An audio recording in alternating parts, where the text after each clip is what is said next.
Think positively. That imperative to put a plus sign inside our minds has taken much of the world like a fever. It runs through pop culture, religion, business, virtually every facet of modern life we survey.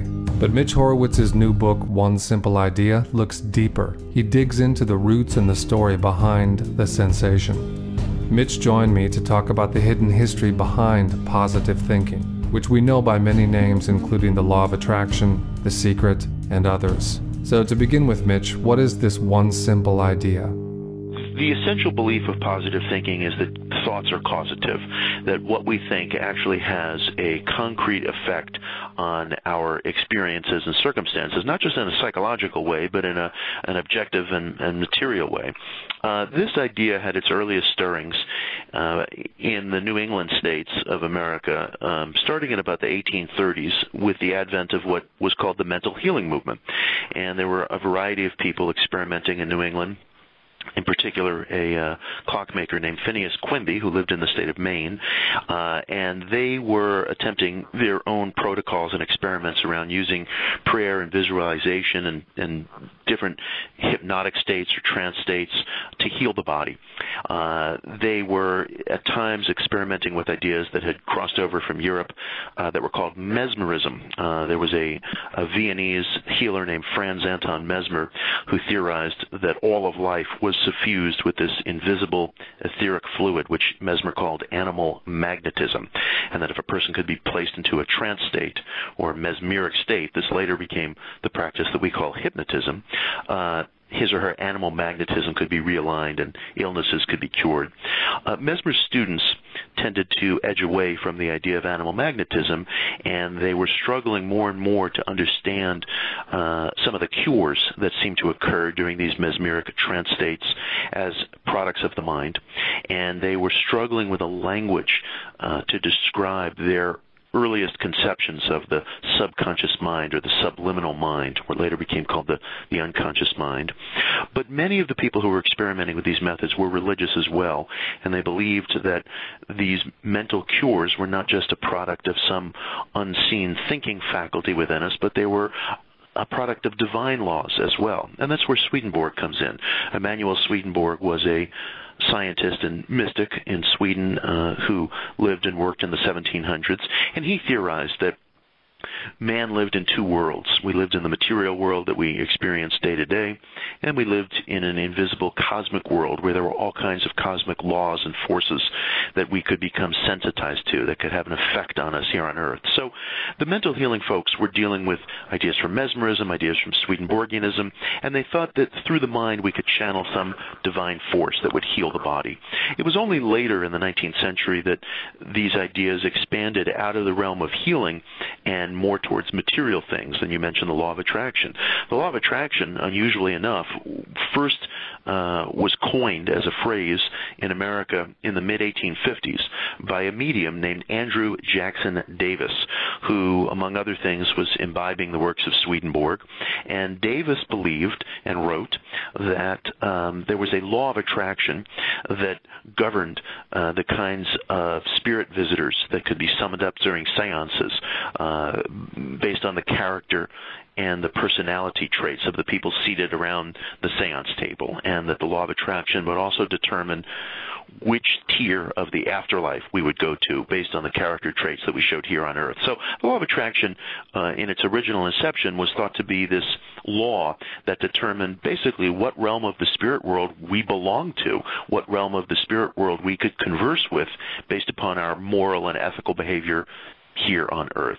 It was only much later, as we got into the 1890s and the early 20th century, that law of attraction as a term began to get used as a law of cause and effect, as a law of like attracts like, right here on Earth, so that if we put out thoughts of prosperity, we would receive prosperity. If we put out thoughts of wellness, we would receive wellness, and so on and so forth.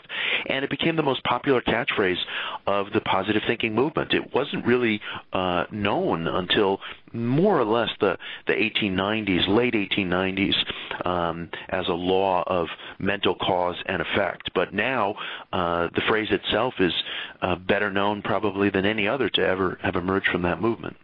You know, with the surge in popularity of the law of attraction and thoughts as things that seems almost ubiquitous today, it's just really great to get the historical threads of its source. Do you think it came initially from petitionary prayer, or was it that with a combination of shamanistic elements, or is it just too tough to guess what ushered in this transition from conventional religion into New Age forms? Well, that's a very good question, and I've worked very hard to try to trace out that family tree. There are different aspects of the mental healing and the positive thinking ideal that appear in other traditions. You mentioned petitionary prayer and shamanism. There are also certain ancient Hermetic writings that have strands and threads of these ideas, but there's not necessarily a family tree of connection among them. The clearest ideas, the clearest thread of ideas that the mental healing folks were taking in, according to their own writings and statements, were Mesmer and Swedenborg, and they were transforming Mesmer's ideas dramatically and bringing their own insights to them.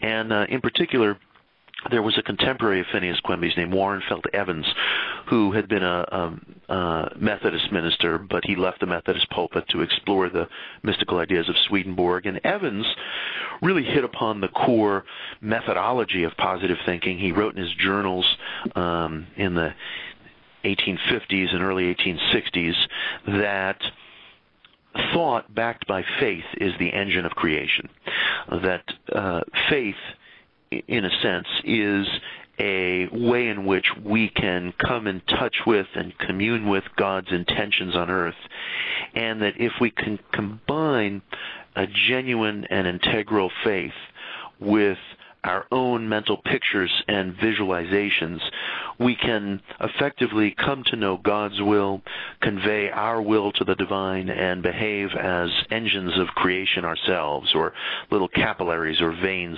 of creation. We can channel the will of the Creator. And he never spoke quite in terms of intercessory prayer or petitionary prayer, but he spoke more in terms of prayer therapy, entering into this state of faith and mental visualization and using that as a springboard to help outpicture one's desires into the world. So these folks, remember, they were living in rural areas in New England. They didn't have access to libraries or translations in which they could have come in touch with all the world's spiritual traditions. So to a very great extent, they were out there on their own. They were reading scripture. They were reading Swedenborg.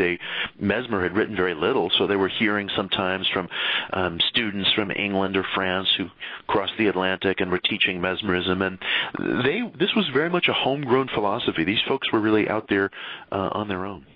In reading your book, one of the things that popped into my head was that if you strip away the ornamentation, underneath there's a lot of similarity between what Aleister Crowley espoused and positive thought. A lot of similarity between the means of occult magic and positive thinking, occult magic saying that nature is available to be influenced and brought into alignment with our will and preferences. And that's very similar to the positive thought movement and the law of attraction, in asserting that thoughts become things, that we can create our own reality. Do you think there's a substantial difference at their core, or does it feel more like they're siblings or even twins just dressed up in different clothing? That's a wonderful question and insight, and you're the only person I've spoken to that's framed that insight with that degree of clarity, and it's very incisive and interesting.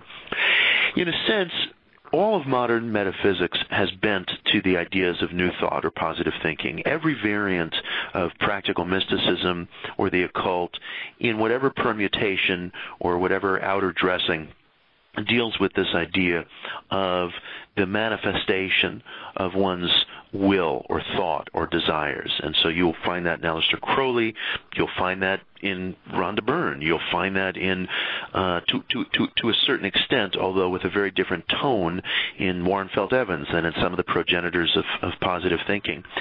And it hits upon a very interesting question and sort of a tension.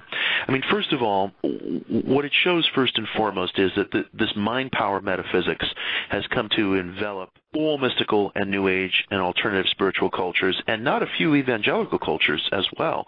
This idea that thoughts are things, which is a phrase that belongs to an American journalist, Prentice Mulford, who was another sort of lost pioneer of positive thinking. This idea that thoughts are things is sort of a central principle that traverses the entire Western spiritual culture in all of its mystical variants. And I say mystical, but it really ranges from New Age culture over to certain reaches of the evangelical culture. It's just everywhere. And you will certainly find different intonations and different emphases and different phrases with which it's used. A figure like Norman Vincent Peale, for example, who wrote the book The Power of Positive Thinking, he uses the phrase thoughts are things. Peale felt that whatever we did had to be in line with scriptural ethics, or we would suffer the consequence. Crowley, on the other hand, who was very interested in the imposition of will, felt that we were not bound by scriptural ethics. He didn't recognize that way of thinking. He believed that acting with self-will from a higher self, he did speak in terms of love, of course, but he spoke in terms of cultivating a true self, a higher self, and acting from that will was the purpose of life, and that all man's portent lay in that direction. So your observation is right. I wrestle with it myself today, right here and now, because the great tension that exists within all of religion is whose will are we imposing, and what is this true self? What is this higher self, and what are the dangers that the higher self becomes nothing but a proxy for narcissism? Ralph Waldo Emerson wrestled with these things. Emerson wrote his great essay, Self-Reliance, which echoes some of the very themes that we're talking about, and Emerson felt that to reach his proper state, all men and women, needed to cultivate some sort of higher, truer self from which we could act with the will of creation. Emerson wrote about this further in an essay of his called Spiritual Laws, where he believed that man, in order to realize his potential, had to put himself in the Gulf Stream of divine will, and that if you could find your way into that center of natural law, you could be lifted by its winds. Some of the idealist philosophers also wrote about this. I think that view is the one that I sympathize with personally, because it charts a course between all these different currents that we're talking about. It's the idea of cultivating my true will, consequences be damned, is a very dangerous recipe for narcissism, because yes, I do think we have a true and higher self, but there's a lot else in us than just that. We have a lot of emotional conflicts crisscrossing through us, and they will surprise us and blindside us and direct us to do things that we didn't think we were capable of doing and that we might not want to do. Man is not in control of his faculties, which is a chief problem in cultivating a sense of higher self. It's hard. It's simple at one hand, and it's very, very hard on another. There's a lot crisscrossing through us that we don't recognize or understand, and I think that's what Emerson was trying to deal with. He was trying to navigate this tension that you've described between God's will and man's will, and that's worthy of a lifelong search. I love that your book goes there as well, and that you so readily engage in that question. I would also put the word self in quotes, because I know personally I'm a bundle of contradictions, and they all want the steering wheel at any given moment. Myself is comprised of numerous lesser selves, so then you get the question of which one would get to make its thoughts into things. You astutely point out that these are the kinds of questions that didn't always get asked and perhaps are still not posed. But do you feel that this movement is being pressed on those questions more forcefully now? Does it have an intelligent response to that kind of criticism? Those are great questions, and I think positive thinking, I value it so much, and I love the philosophy. I exist within the philosophy. New Thought and positive thinking are the culture, the background, the life that I operate in and come from. So when I say this, when I make this criticism, I make it from the inside, not from the outside. This philosophy has failed to grow and develop. It hasn't been self-scrutinizing enough. It hasn't asked itself enough questions. And sometimes within New Thought, there's a little bit of an anti-intellectual quality where people would describe our conversation that we're having right now as, too much from the neck up, too much thinking, not enough feeling, and too didactic, too pedantic. I think the positive thinking communities, ranging from the New Age to the evangelical culture, need to ask themselves tougher questions, need to be part of conversations like this, need to sort conversations like this themselves. I think there's been a lot of blind alleys and dead ends in positive thinking. I tremendously respect the Swedenborgian thinker Warren Felt Evans, but as I write in the book, and Evans was a remarkable man in many, many, many ways, and he did things in life that I couldn't have done. So when I criticize him, I'm not putting myself above him, but I think he misread Swedenborg, and he came up with this idea that all of life is subject to the laws of our mind, and from that idea, we got this kind of overarching expression of the law of attraction, this notion that everything that exists has an antecedent in our thoughts. I think that's a very, very big mistake and a real dead end. Just as we individually live under internal forces, we live under many external forces. I believe we live under accident. We live under physical limitations. We die. We obviously live under mortality. We live under happenstance. If a person lives on an earthquake fault, they might get hurt, and that's not going to be their fault. Mind is one really remarkable, extraordinary force, and I believe a metaphysical force that we live under, among many, many others. So I think the positive thinking movement doesn't need to release or jettison any of its extraordinary insights, but it needs to broaden them to understand that we don't live under one mental super law. No serious or thoughtful person, I think, can sustain that belief over a lifetime. We live under many forces, of which the mind is one. And I think our experiments will be deeper and richer if we proceed from that point. The positive thinking movement also needs a better understanding of some of the science that's going on today that's validating some of the insights of positive thinking. We don't have time to go into all of it, but insights in neurobiology, in new placebo studies, and in the hard sciences, including in quantum physics experiments, are really extraordinary. And there's a rap out there in the mainstream culture that New Age people misrepresent quantum physics experiments, don't understand it, or soft-headed about it, or backward about it. The rap is fair only up to the point that those of us in the alternative spiritual culture don't cultivate a good understanding of these things. Sometimes we don't, and sometimes we deserve the criticism. But I was on an Irish talk show yesterday, and I began to talk about quantum physics, and the host, who was a good guy, kind of exploded at me and said, "Oh, that's all baloney. You people can use quantum physics to explain anything." And I said, no, there is actually room for a really intelligent discussion between serious people in the metaphysical world and patient people within the world of quantum physics. And I want to cultivate that discussion. I don't want that discussion to be squelched. I don't want that discussion to be waylaid before it's even occurred. That discussion should occur. But for it to occur means those of us in the alternative spiritual culture need to know what we're talking about.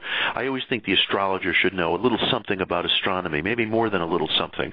The positive thinking person should know something about what's going on in placebo studies, what's going on seriously in quantum physics, not just repetitions through other New Age sources that we want to hear. So I think that the movement needs to grow up. The movement needs to take itself more seriously and needs to rethink this idea of an overarching law of attraction. It's a fabulous tangle, really. I mean, I totally agree with the methodological pluralism that you're describing there. I think that one of the great things about being a human right now is all of these disciplines and domains available to us. On that note, you mentioned in your book some ESP studies, and from my point of view, the proof of certain psi phenomena is no longer disputable. Dean Radin's work as an example. Could you talk about this? The fact that the battle is not statistically establishing the reality of some psi features. It's more toward changing worldviews. It's modifying the cultural conversation, like the show you were on in Ireland. Can you talk about the cultural constrictions placed on the available data? Well, I do write in the book about how some of the data to emerge from the past century's ESP research supports the contention that there's some non-physical aspect to the mind. And not only from the turn of the century, but going up through I look at data from the 1980s, and I comment on some more recent data that's been amassed by Dean Radin, who you mentioned. and I agree with you that there is enough laboratory data produced over enough years in very rigorously scrutinized conditions so that there's no question that there's some sort of anomalous transfer of information in laboratory settings. Whatever that is deserves further inquiry. There are a small, precious handful of critics who have said they ardently refuse to believe in the existence of ESP, but they acknowledge that there is data that shows some kind of anomalous information transfer. And I can live with that criticism. I can stand with that criticism. I mean, somebody doesn't have to. I do believe that the ESP thesis is correct, but if somebody comes to me and says, no, it's not correct, but I recognize that there's a lot of data that's there that deserves further inquiry, we can have a conversation. I welcome it. it. The problem we face in our culture is that there is an unprincipled, I think almost grossly caricatured skepticism that has, in the public arena, won the debate, that is victorious, that has managed to communicate to journalists and academics that not only does this clinical data not exist, but it's filled with holes and it's never been replicated, and you can rest assured there's nothing there to look at. So that on occasions when mainstream media sources and opinion-making media will cover developments in psi research, as happened a couple of years ago, for example, when the New York Times and other important media outlets covered experiments on precognition that a psychiatrist named Darrell Bem was conducting at Cornell. When they cover it only as a controversy. The findings are not reported. The controversy is reported. And they will essentially reported as a debate over whether this research should be going on at all on college campuses, not what the research found, or not even a kind of back and forth as to what the researcher says and what the critics say, but rather the news coverage itself, the headline is controversy, not finding and, well, some people don't accept it, and here's where we have to go next according to the researchers, here's where the research was wrong according to the critics. That would be a step forward. They will just cover it as a controversy as to why cyclical research is going on at a place like Cornell. So in that sense, the skeptics have won. For the time being. Of course, life is ever changing, so as soon as somebody wins, that's usually the indication that a current of some sort is about to reverse itself. So I've told friends of mine, just watch, there'll be some sort of a resurgence perhaps in cyclical research in the next 5-10 years or something like that, if the funding is there. My book was reviewed in Business Week last week, and it was a good review, but the writer, who, again, he made some good and cogent points, but he mentioned that I referenced parapsychological and ESP research in my book, and that's where I'm going to lose readers because I'm talking about experiments that have never been replicated. Now, he gets that information that these experiments have never been replicated from the critics who have established it as a reliably repeated fact, but it's not a reliable fact. The parapsychological data that J.B. Rhine amassed was repeated over a period of about 60 years. There have been numerous repetitions, very highly and closely scrutinized by legitimate skeptics, of experiments called the Gansfeld experiments, which involve testing whether sensory deprivation, like sitting in a silent sound booth, will heighten apparent instances of precognition. Those experiments have been repeated and analyzed and meta-analyzed across the space of many years, and a parapsychologist named Charles Honorton wrote a joint paper with a very principled skeptic named Ray Hyman, in which they both agreed to disagree about the existence of ESP, but they agreed that the results from these repeat experiments were represented legitimately arrived at data that withstood scrutiny, juried data. So forgive me for this digression, but the point I'm trying to make is that, when the skeptics say that the ESP data has never been repeated, has never stood up to scrutiny, there just aren't facts at the back of that. But they repeat it as fact because they have been deeply skilled at communicating this to journalists and academics. So in that sense, they've won the war of opinion. We've lost. Those of us who want to take parapsychological research seriously have lost. That might reverse itself in 10 years. I don't know. But I think we have to take it very seriously that's where we are. It's unfortunate because I think it closes down debate, but this research is unfortunately not taken seriously. So I acknowledge in the book that the research I'm citing, while I think it's very legitimate, has not won the war of opinion, so it's not going to convince anybody of my thesis that there is some sort of non-physical agency to the mind. I wonder if you saw this open letter last week where 70 or 80 scientists signed a letter in one of the main journals asking for exactly what you're describing, objective empirical studies. That's the kind of gradual aggregating shift that we may see over the course of decades. How optimistic or pessimistic are you about that rate of change? Sometimes it feels like we get the worst of both. On one hand, pathological skepticism. On the other hand, crazy New Age stuff that's equally unhelpful. And then somewhere in the middle is this research you're describing, which is perplexing to say the least. Are things now worse or better than they have been in the past? And how optimistic are you that a shift is going to occur in your lifetime? Well, I would say, first of all, they're worse now than they were because back in the 1930s, 1940s, 1950s, even through the 60s probably, J.B. Rhine, who was a research psychologist at Duke University who pioneered modern ESP research in the United States, was one of the most talked about and widely respected scientists in America. He was widely quoted. He was feted in national media. He was a respected figure. He had a tremendous capacity for public communication. He knew how to handle himself on the public stage. And he was, in many respects, a great scientist. Who had the resources and the prestige of a great university at his back. Times have changed. Today you'll hear J.B. Rhine's name almost nowhere, and legitimate people, serious scientists of tremendous intellect and integrity who do engage in parapsychological research, and I'm thinking, for example, of Dean Radin at the Institute for Noetic Sciences, Darrell Bem at Cornell. People will go after them on Wikipedia and on the Internet, and it's hard for them to get coverage within mainstream publications, again, that doesn't just cover the controversy, basically, rather than covering what they're doing with a reasonable back and forth from legitimate critics.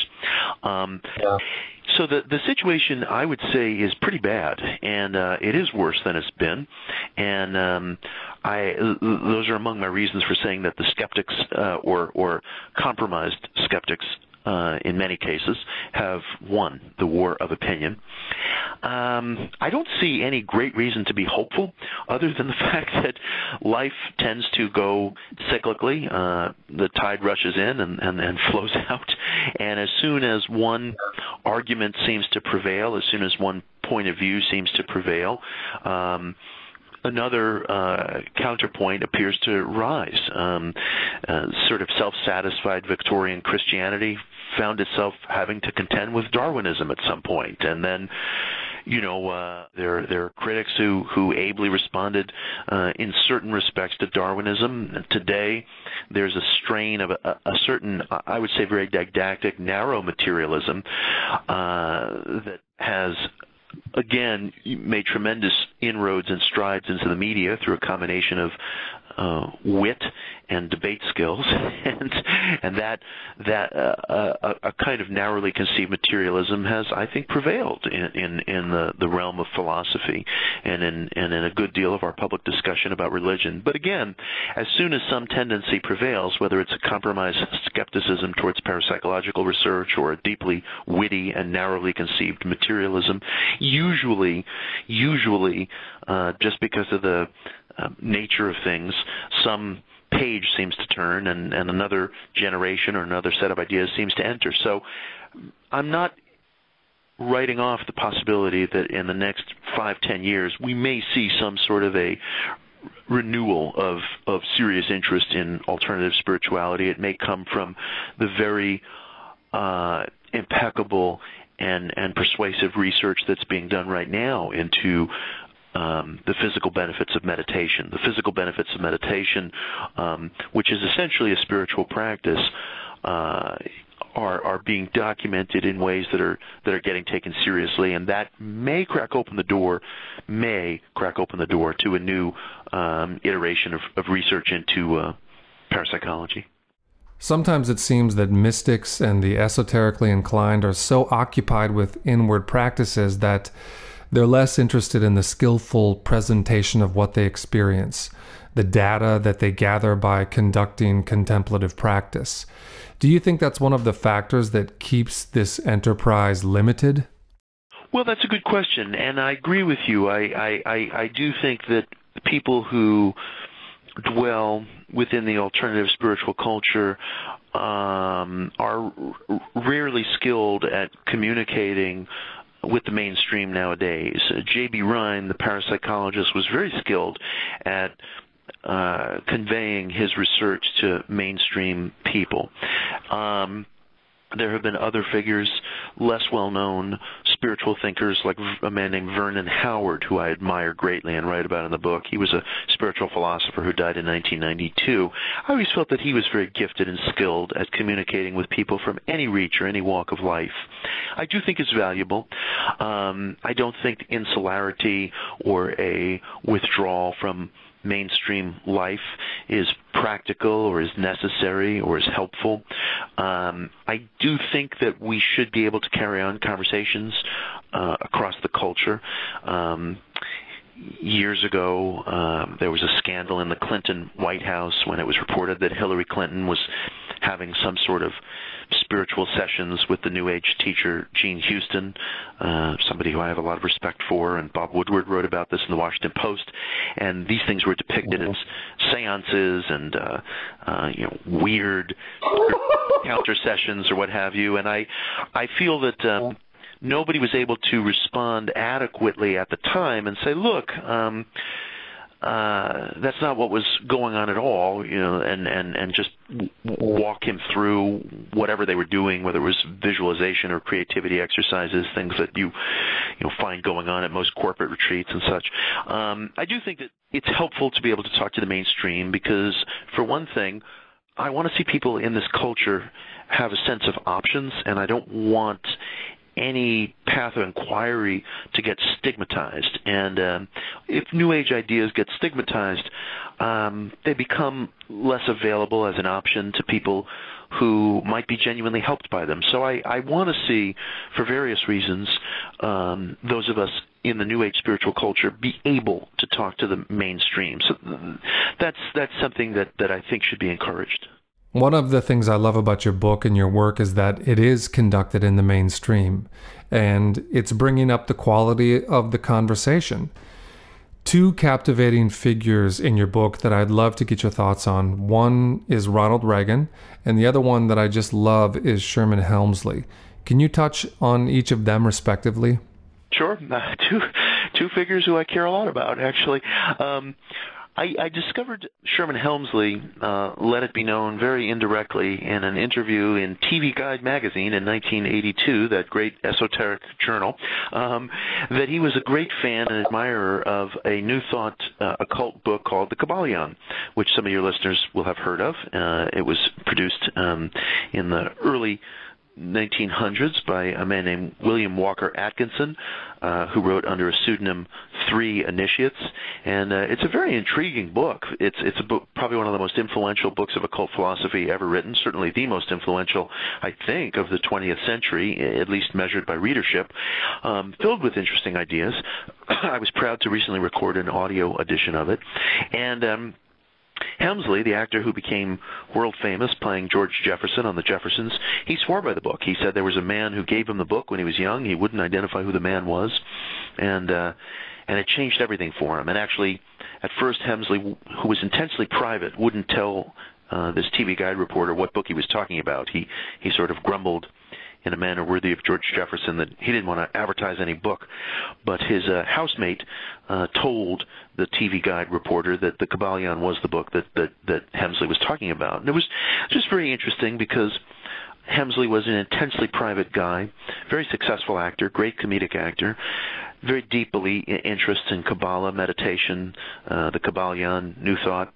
And I was touched by how he structured his life with a lot of integrity, it seemed to me, at least from a distance. He was asked by a reporter why he didn't hang around Hollywood parties and restaurants, and he said, nothing goes on there. Everything that really matters goes on in the mind. And I was touched by that statement. I didn't think the guy was a recluse. He had just chosen a more private life while at the same time pursuing a career as an actor. And you find a lot of artists who are both introverts and extroverts. The same thing was true of Johnny Carson. You put him in front of a camera, and he just lit up. You know, he was extraordinary. He could speak extemporaneously with such genius and had such great comedic timing, but in his private life, he was an intensely private person, almost to the point of being a recluse. And that shouldn't surprise us, because that's a particular personality type. There are people who enjoy being in public, but then they want to sort of retreat into private life. And I sympathize with that personality trait. So that was Sherman Hemsley, and where he figured into our alternative spiritual history. Reagan was a very interesting case, and that part of the book has gotten a lot of attention. Biographers and journalists are always puzzling who Reagan was. You know, who was the man behind the curtain? Who was the inner man? And they wonder, was there even an inner man? And my contention is that you can't understand Reagan unless you understand him as a product of the positive thinking culture. All this mind-powered mysticism permeated Reagan's speeches and writings, many of which he at least wrote the first draft of when he was younger, certainly. From the 1950s up through his presidency in the 1980s, Reagan was using pull phrases from positive thinking. And I go into this in great detail in the book, and I've written about it elsewhere, including the Washington Post and Salon and other mainstream places. I found absolutely telltale signs that Reagan, in some of his speeches, was borrowing phrases and ideas from the occult scholar Manly P. Hall, which was an extraordinary discovery to me. It blew me away, absolutely blew me away. And it's unmistakable, because there's a confluence not only of ideas but of specific phraseology, and it all just holds up. And I go through this argument with a great degree of care in the book, and have argued it elsewhere.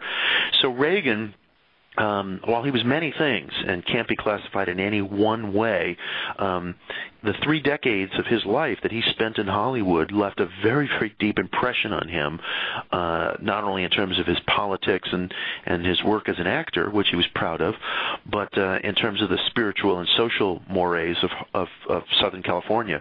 His neighbors were New Agers. They may have been conservative, but they were New Agers. He hung around with people like Gene Dixon and the astrologer Carol Ryder, and he was very comfortable with them and very unembarrassed about those relationships and friendships, and it left a very, very deep mark on him.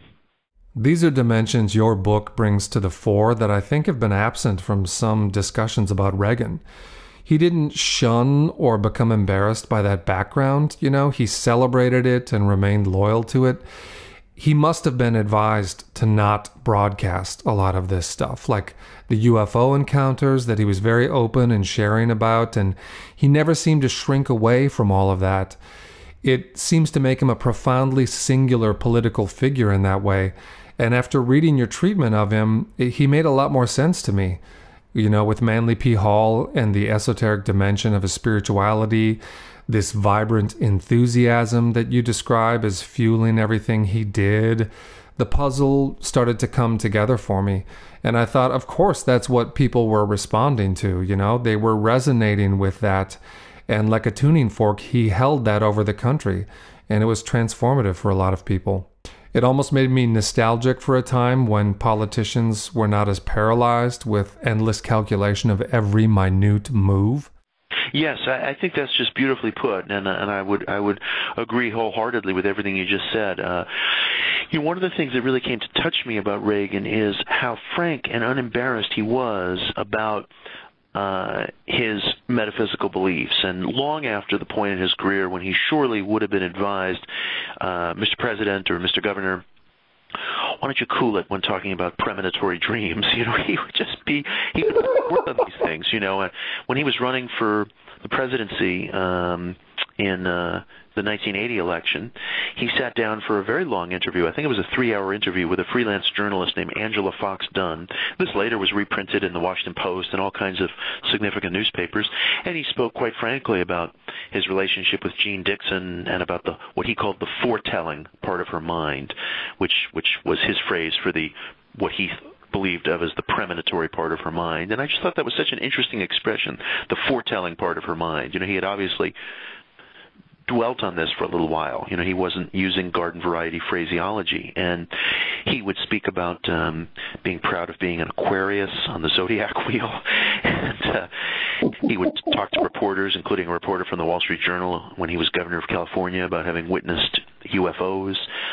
Again, critics look at this stuff and they roll their eyes and they think, oh God, it's worse than we thought. It's worse than we thought. The guy's a nut, Say what you will. He was frank, and there was something I found deeply admirable about how unembarrassed he was to talk about all this stuff. And if you read the interviews, he could talk about it with a great deal of alacrity and articulateness. And I was touched to read it. Again, it would give the shivers to critics of Reagan, and I've had lots of people talk to me about this material and say, oh my God, it's worse than I ever thought. And of course, first of all, that depends on one's perspective. We could have a big discussion about New Age beliefs and whether they're a legitimate religious expression. I do believe they're a legitimate religious expression, and I feel I could defend that point of view, and as much as I could defend the positive thinking outlook.